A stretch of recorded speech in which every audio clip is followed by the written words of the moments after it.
अस्सलाम वालेकुम जी। IR paper 3 and 4 जो हमारे मॉक के सेशन के थे उनका ये आपको अटेम्प्टिंग और रिकॉर्डिंग अब मैं इस वक्त रिकॉर्ड कर रहा हूँ। और पहला सवाल बड़ा आसान सवाल जी, उसने डिपेंडेंसी थ्योरी की आपसे डेफिनेशन पूछ ली। उसके बाद उसने आपसे 3 वेरिएंट्स पूछ लिए। अब स्पेसिफिक जिसको ये सवाल आता है वही बता सकेगा। 2 से 3 डेफिनेशंस बता दें उसको, सिंपल। वेरिएंट्स जिसको पता है, लिबरल यानी कि राहुल प्रेबिश। राहुल प्रेबिश जो कि इंटरनेशनल मार्केट के कॉन्टेक्स्ट में देखता है कि जी मार्केट कैसे डिपेंडेंट कर गई थर्ड वर्ल्ड कंट्रीज को। फिर स्ट्रक्चरल, हेनरिक कार्दोसो, बाद में प्रेसिडेंट भी बना लैटिन अमेरिका में।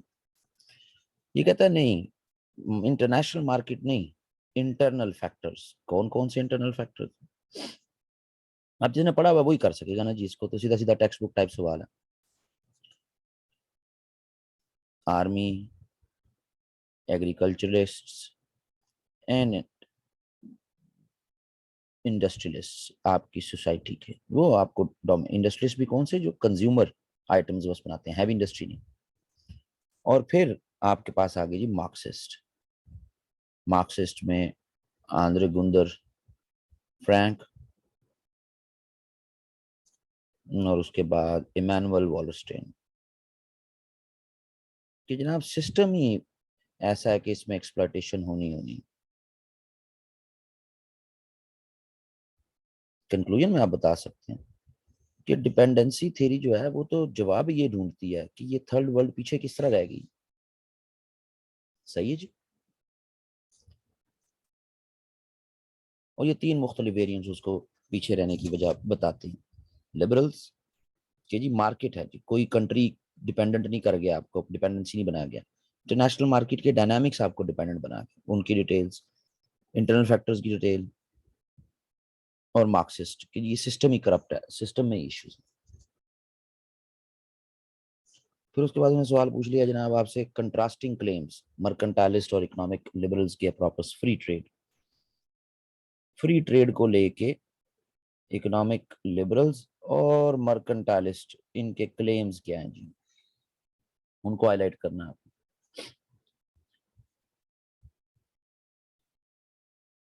इजी क्वेश्चन है जी। इकोनॉमिक लिबरल्स का ख्याल है कि फ्री ट्रेड जो है वो अपॉर्चुनिटीज जनरेट करती है। मर्केंटाइलिस्ट का ख्याल है ये कंटेन करती है। इसका ख्याल है क्वालिटी ऑफ लाइफ बेहतर होती है। इनका ख्याल है स्टेट खुद बेहतर कर लेगी क्वालिटी ऑफ लाइफ।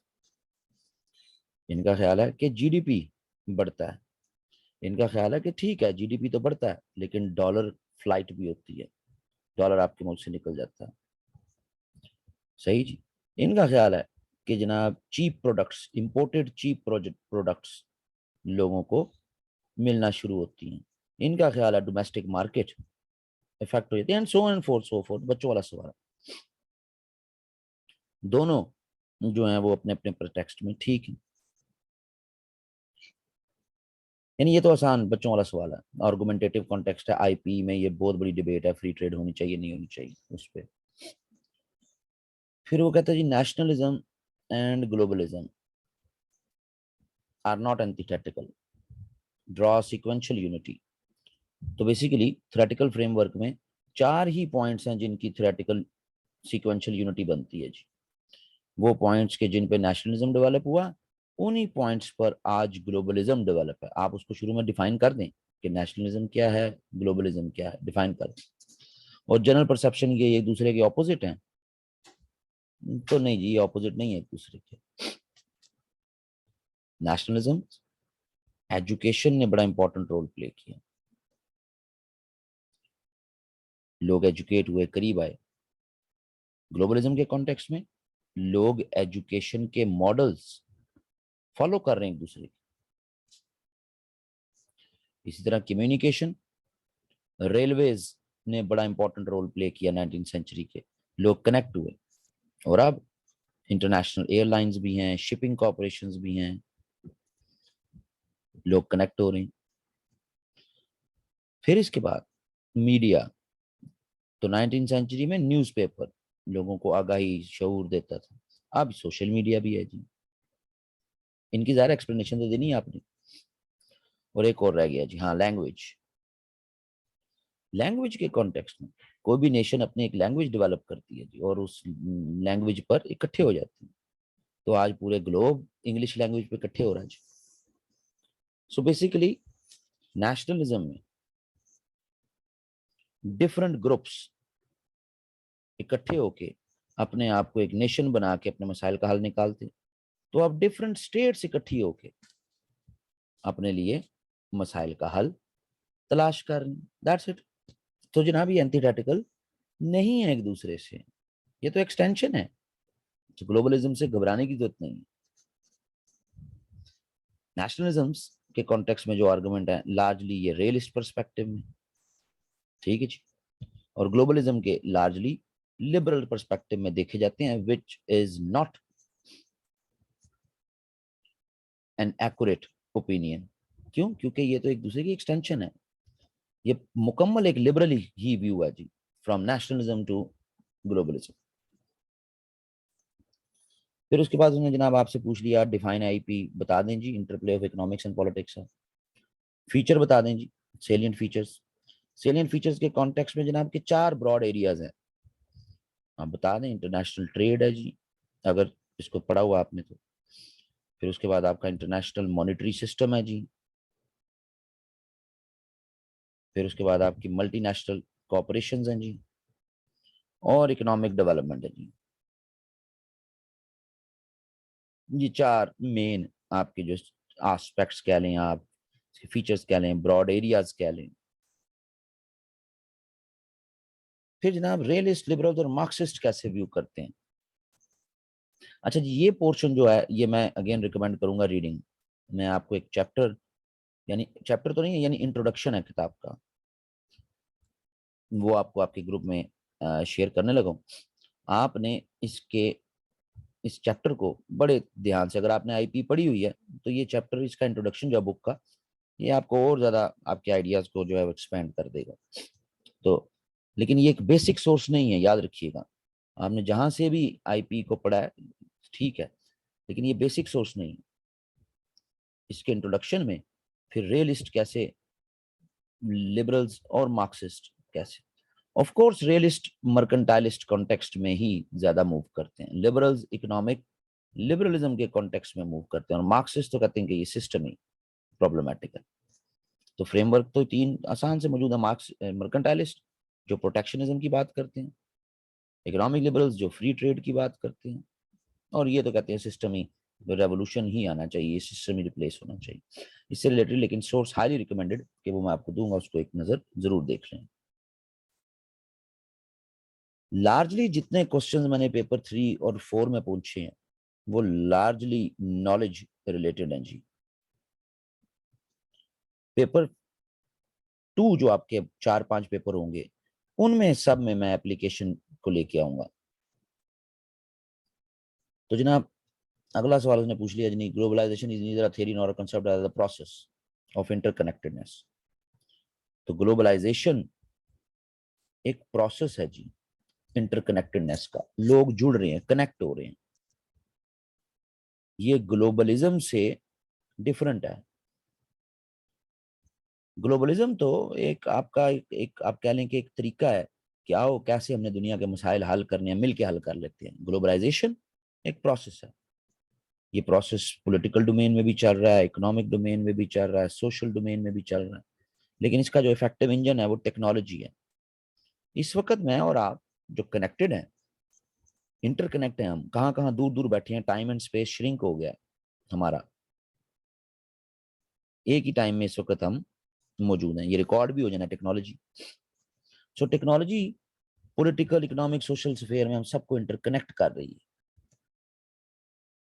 सो ये एक एवर गोइंग प्रोसेस है जी, एवर लास्टिंग प्रोसेस है जी। ये एक अमल है, ये अमल फिर 16th सेंचुरी से हमें इसकी बिगनिंग प्रॉपर मॉडर्न होती नजर आती है, और ये स्लोली एंड ग्रेजुअली फिर हम इंटरकनेक्ट होते जा रहे हैं।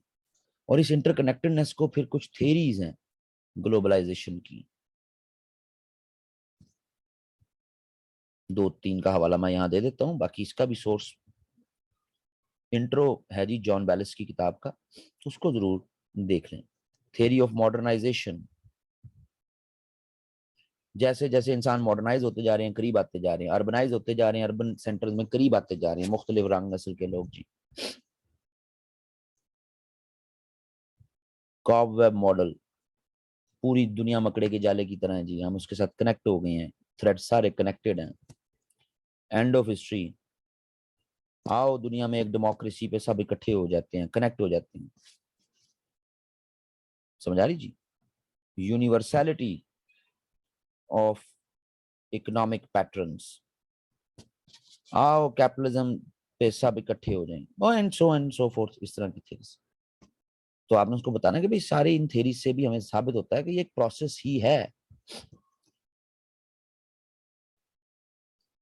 फिर उसके बाद उसने पूछ लिया आपसे इंटरनेशनलिज्म। अच्छा जी, इंटरनेशनलिज्म ये सोच है कि स्टेट्स आपस में मिलकर कोऑपरेट कर सकती हैं जी, स्टेट्स कोऑपरेट कर सकती हैं आपस में। ये कोऑपरेट करने के लिए स्टेट्स कभी इंस्टीट्यूशंस बना लेती हैं, कभी ऑर्गेनाइजेशंस बना लेती हैं, ठीक है, कभी इंटरनेशनल लॉज बना लेती हैं। आप उनकी मुख्तलिफ इंस्टीट्यूशंस की, मुख्तलिफ ऑर्गेनाइजेशंस की 2-3 इंटरनेशनल लॉज की डिटेल बता दें कि एक ऐसा एनवायरनमेंट बनाना है कि जिसमें पीसफुल को एग्जिस्टेंस हो जाए, ये इंटरनेशनलिज्म है। अब बात यह है कि ये इंटरनेशनलिज्म बेसिकली वर्ल्ड गवर्नमेंट की बात करता है, एक वर्ल्ड गवर्नमेंट हो जाए जिसमें हम इकट्ठे रह लें। तो सवाल ये पैदा होता है क्यों, कौन से फैक्टर्स हैं जिन्होंने इसको राइज दिया जी। तो ये 19th सेंचुरी यूरोप में होने वाली डेवलपमेंट्स, जिसमें स्टेट नेशनलिज्म्स ने बड़े हॉरिफिक प्रोपोजिशन, वॉर्स हुई, सही है जी, फिर इंक्लूडिंग वर्ल्ड वॉर 1, फिर जो इकोनॉमिक कंपटीशंस स्टेट्स के दरमियान अर्ली 20th सेंचुरी में, उसकी वजह से, ठीक है जी। साथ आप ऐड कर दें कि लिबरल इंटरनेशनलिज्म ने इस आइडिया को और ज्यादा, ये फॉरेन पॉलिसी में अप्लाई होता है लिबरल इंटरनेशनलिज्म, कि भाई यूज ऑफ फोर्स भी करनी पड़े पीस को कायम रखने के लिए तो की जा सकती है। ये एक पेपर है जी, मैं रिकॉर्डिंग को स्टॉप कर रहा हूँ और थोड़ी देर बाद मैं दूसरा पेपर फिर वो शुरू करता हूँ।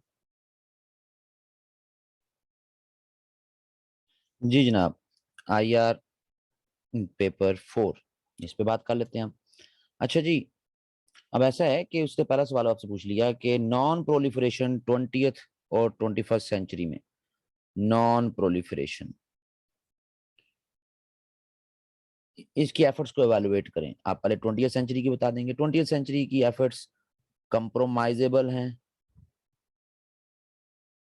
ये इंटरनेशनल लॉ बनाने की कोशिशें हैं, इंटरनेशनल ट्रीटीज के जरिए, फोरम्स के जरिए हम प्रोलिफरेशन को रोक सकते हैं। अब आप इनकी डिटेल्स बता दें फिर साथ। देखें जी बैरुख प्लान, देखें जी IAEA, देखें जी NPT, देखें जी NSG, देखें जी CTBT, इन सब की थोड़ी थोड़ी डिटेल्स बता दें। सो हमें 20th सेंचुरी में लार्जली जो है वो एक कंप्रोमाइजेबल बिहेवियर नजर आया, slowly and gradually, slowly and gradually. देखिए ना, शुरू में बैरुख प्लान में कहा न्यूक्लियर वेपन ना हो, फिर अच्छा चलो एनर्जी के लिए हो जाए, अच्छा जी 5% तक हो जाए, अच्छा जी सिर्फ NSG के फोरम के अलाउ से होगा जी, अच्छा जी किसी के पास है तो वो टेस्ट ना करे, slowly and gradually apologetic. 21st century में क्या हुआ कि ये जो इंटरनेशनल लॉ बनाना, ट्रीटी बनाना एक फोरम के जरिए, इससे मसले हल नहीं होने, स्टेट टू स्टेट डील करो जी। तो स्टेट टू स्टेट डील में नॉर्थ कोरिया के साथ डायलॉग हुए जी, ईरान के साथ डायलॉग हुए जी। समझ आ रही जी, जहां वेपन्स ऑफ मैस डिस्ट्रक्शन है वहां पे यूज ऑफ फोर्स हुआ जी, जैसे कि इराक। तो 21st सेंचुरी का फ्रेमवर्क डिफरेंट हो गया। तो ये इस तरह इस डिटेल में न जाना कि सब की आपने थोड़ी थोड़ी डिटेल कि ये कंप्रोमाइजेबल बिहेवियर था और 21st सेंचुरी में अब स्टेट टू स्टेट डील किया जाए। सो ये फ्रेमवर्क है इस सवाल का और इसी में रहना है। फिर इसके बाद उसने आपसे पूछ लिया जनाब डिफरेंस बता दें आर्म्स कंट्रोल और डिसआर्मामेंट में। अब जिसने पढ़ा हुआ उसको पता है आर्म्स कंट्रोल स्ट्रेटजी है और डिसआर्मामेंट प्रोसेस है। ये प्रोसेस है पीस के लिए और ये स्ट्रेटजी है अवॉइड वॉर के लिए। डिफाइन कर दें दोनों को, एक एक दो दो डेफिनेशंस लिख दें। फिर उसने पूछा जी general categories and methods, general categories and methods कौन कौन से हैं। जनरल कैटेगरीज में आपके पास जनाब न्यूट्रलाइजेशन है, डी न्यूक्लियराइजेशन है, सही है जी, ये आपके पास डीमिलिटराइजेशन है। ये कुछ जनरल कैटेगरीज हैं आपके पास, ये कैटेगरीज हैं जनरल कैटेगरीज। फिर मेथड्स में आ जाएं जी, तो मेथड्स में आपके पास फिर यूनिलैटरल नेग्लेक्ट है, यूनिलैटरल डिनायल है,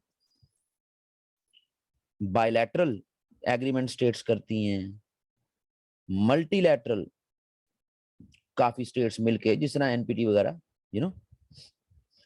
तो ये मेथड्स बोथ डिसआर्मामेंट और आर्म्स कंट्रोल दोनों इस्तेमाल करते हैं, ये कैटेगरीज भी दोनों इस्तेमाल करते हैं बिकॉज इनके दरमियान डिफरेंस जो है वो इंटेंशन का है, as a strategy versus as a process. तो ये जनरल कैटेगरीज और मेथड्स दोनों इस्तेमाल करते हैं। समझ आ रही है जी। सो यूनिलैटरल नेग्लेक्ट क्या है जी, बता दें कि कुछ अरसे के लिए जिस तरह यूएस ने अपनी नेवी 1860s में 1870s में निगलेक्ट कर दी थी कि थोड़े अरसे के लिए हमें नेवी नहीं बनानी। यूनिलैटरल जो आप कह लें कि स्टेट की तरफ से खुद डिनायल कि भाई हमने रोल बैक कर दिया जी अपना न्यूक्लियर प्रोग्राम या स्पेसिफिक वेपन हम उसमें बनाएंगे। बायलैटरल खास तौर पे यूएसएसआर यूएस के दरमियान होने वाली कोल्ड वॉर की आर्म्स कंट्रोल के एग्रीमेंट। मल्टीलैटरल एनपीटी भी आ गई, मल्टीलैटरल में सीटीबीटी भी आ गई, मल्टीलैटरल में जो है वो आपकी जो फिर ये लैटिन अमेरिकन स्टेट्स हैं उन सब का आपस में कि हम न्यूक्लियराइज नहीं करेंगे, आसियान कंट्रीज का हम न्यूक्लियराइज नहीं करेंगे and number of others. So in methods को डिसआर्मामेंट वालों ने भी फॉलो करना है और आर्म्स कंट्रोल वालों ने भी फॉलो करना है क्योंकि बेसिकली इंटेंशन का इशू है कि आपकी इंटेंशन क्या है। अगर थ्योरी के परस्पेक्टिव में देखें तो आर्म्स कंट्रोल को रियलिज्म वाले और लिबरलिज्म वाले डिसआर्मामेंट को ज्यादा फोकस करते हैं। फिर उसके बाद उसने पूछ लिया जी पैसिफिक मीन्स बताएं जी डिस्प्यूट्स को सॉल्व करने के। ज़ाहिर आपके पेपर में इंटरनेशनल लॉ का हेडर है तो उसने उससे अकॉर्डिंगली पूछ लिया पैसिफिक मीन्स क्या क्या है जी। पैसिफिक मीन्स में निगोशिएशंस हैं, मीडिएशन है, आर्बिट्रेशन है, गुड ऑफिस है, courts international court of justice जी वो है, सही है जी, कमीशंस हैं,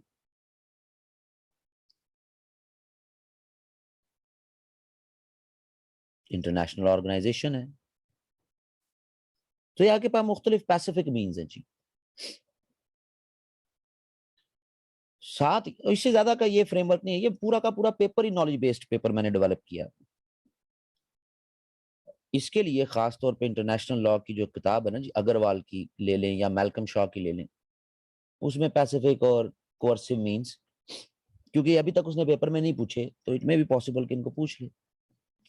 आपको एज अ स्टूडेंट ये पता होना चाहिए कि मीडिएशन में और आर्बिट्रेशन में फर्क क्या है, नेगोशिएशन में मीडिएशन में आर्बिट्रेशन में फर्क क्या है, गुड ऑफिस और कोर्ट में क्या फर्क है। तो इसको एक जरूर रीड दें, ये पता होना चाहिए। अगर नहीं पता तो आप इस सवाल को नहीं निकाल सकते किसी भी सूरत में। फिर आपके पास जी कोर्सिव अगला सवाल साथ ही देख लेते हैं। कोर्सिव मीन्स कौन से हैं जी, कोर्सिव मतलब जबरसख्ती। तो कोर्सिव मीन्स दो तरह के होते हैं जी, एक इकोनॉमी के कॉन्टेक्स्ट में और एक यूज ऑफ फोर्स के कॉन्टेक्स्ट, इकोनॉमी के कॉन्टेक्स्ट में एम्बार्गो, ब्लैक लिस्टिंग, सही है जी। फिर उसके बाद एम्बार्गो हो गया, ब्लैक लिस्टिंग होगी, लाइसेंसिंग, सैंक्शंस, सही है जी। ये कुछ बड़े आपके इकोनॉमी के कॉन्टेक्स्ट में। यूज ऑफ फोर्स के कॉन्टेक्स्ट में आप करते हैं इंटरवेंशन। इंटरवेंशन कब कब करते हैं आप? या तो आप सेल्फ डिफेंस में करते हैं, या आप किसी इंटरनेशनल लॉ को अप्लाई करवाने के लिए करते हैं, या आप किसी फ्रेंडली स्टेट के साथ, उसके साथ अलायंस की कमिटमेंट है, उसके कॉन्टेक्स्ट में करते हैं। समझ आ रही जी? या आप कलेक्टिव सिक्योरिटी के कॉन्टेक्स्ट में करते हैं। सो यूएन का फोरम कहता है कि जो सिर्फ यूएन से अप्रूव्ड इंटरवेंशन होंगी वो ही अलाउड है, बाकी सारी इलीगल हैं जी। सही जी। लेकिन यहां तो ज़ाहिर उसने ये नहीं पूछा, उसने तो आपसे पूछा कि भाई क्या क्या कोर्सिव मीन्स हैं, वो आपने उसको बता देना। सो ये पूरा एक चैप्टर इस पे इंटरनेशनल लॉ अग्रवाल की किताब में, मलकम शाह की किताब में तो मौजूद है। सही है जी।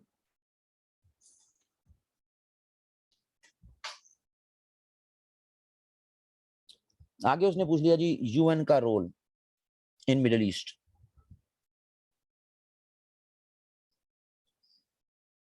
अब जिसको डेवलपमेंट्स का पता है वो तो बात कर लेगा। तो यूएन का मिडिल ईस्ट में रोल, पहले तो अरब इजराइल कॉन्फ्लिक्ट, इसके कॉन्टेक्स्ट में कहां कहां रोल है जी? यूएन की रेजोल्यूशंस 1947-48 की pertaining to creation of two states क्या अप्लाई हुई? नहीं।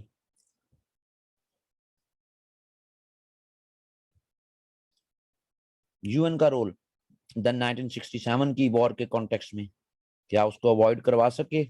नहीं। यूएन का रोल 1974 की वॉर में अवॉइड करवा सके? नहीं। पीस सेटलमेंट्स इजिप्ट इजराइल की यूएन ने करवाई? नहीं, यूएस ने करवाई।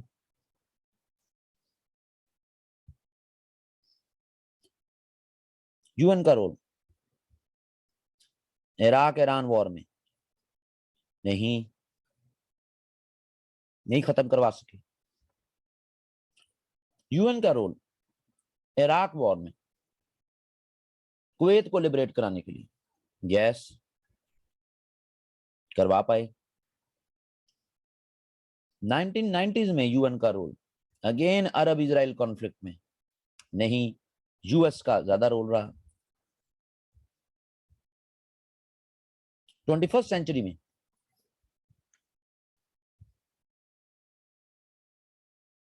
खासतौर पे एक तरफ अरब स्प्रिंग और दूसरी तरफ ईरान।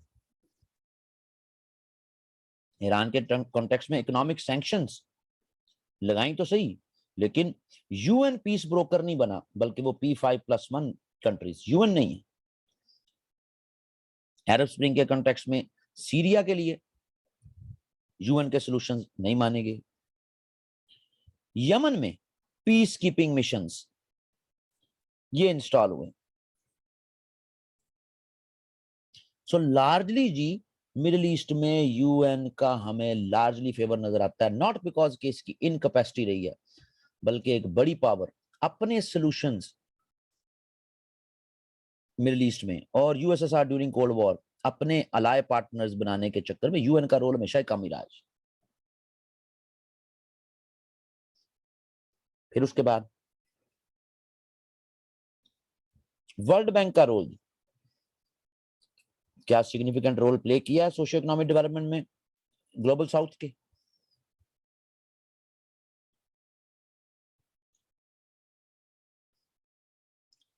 रियलिस्ट इसको क्रिटिक करते हैं कि 1960s से खास तौर पे जब वर्ल्ड बैंक ने डेवलपमेंट के प्रोजेक्ट्स शुरू किए खास तौर पे, तो इनकी जो टर्म्स एंड कंडीशंस हैं, इनकी जो कंडीशनैलिटीज हैं, प्लस कंपैरेटिव एडवांटेज का जो इनका, ये दो इन conditionalities and comparative advantage proper features हैं कि जब भी कहीं डेवलपमेंट का प्रोजेक्ट शुरू करते हैं, इसमें ये दो इंपॉर्टेंट, ये तो जनाब स्टेट्स के लिए एक्सपेंसिव कर देते हैं प्रोजेक्ट्स को, वर्ल्ड बैंक के प्रोजेक्ट्स को। लिबरल्स जब देखते हैं, अच्छा पहले ये याद रखें कि वर्ल्ड बैंक की डिटेल जरूर बता दें, 1944 की ब्रेटन वुड मॉडल और उसके नतीजे में बनने वाला फिर इंटरनेशनल रिकंस्ट्रक्शन बैंक, जिसको आज आप वर्ल्ड बैंक कहते हैं।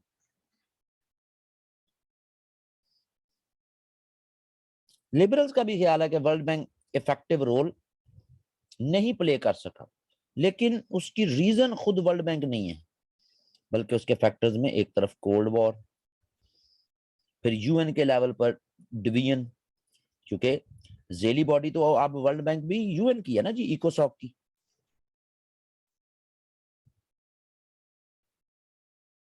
और फिर डेवलपमेंट का जो थीसिस है ये खुद यूएस ने अपना डेवलप कर लिया कि हम डेवलपमेंट करेंगे जी, फिर चाइनीज ने अपना डेवलप कर लिया। सो वर्ल्ड बैंक, इसका influence slowly and gradually nearly cornered हो गया।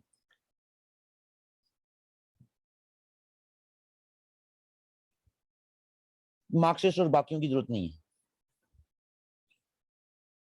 तो ये फ्रेमवर्क था जी इस पेपर का, इसमें सबसे थोड़ा लिखा जाएगा, इसका डाटा सबसे थोड़ा होगा इस सवाल का, तो घबराने की कोई जरूरत नहीं है। कोई डाटा वाइज ज्यादा बड़ा भी आ जाता है टॉपिक, कोई छोटा भी आ जाता है।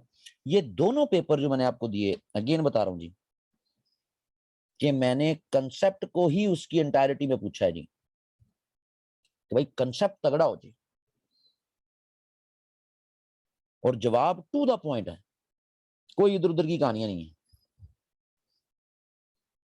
अब जो आपको पेपर 2 के क्वेश्चन मिलेंगे उनमें बड़ी कहानियां होंगी, उनमें से आपको फिर एप्लीकेशन को ट्रेस करना पड़ेगा कि कैसे एप्लीकेशन करनी, तकरीबन सारे सवाल इसी तरह ही होंगे। तो एक पेपर मेरा था कि एक पेपर पूरा कंसेप्चुअल कर लें और एक पेपर के साथ एप्लीकेशन कनेक्ट कर लें। चलें जी, पेपर भी मैं अपलोड कर देता हूं। Thank you.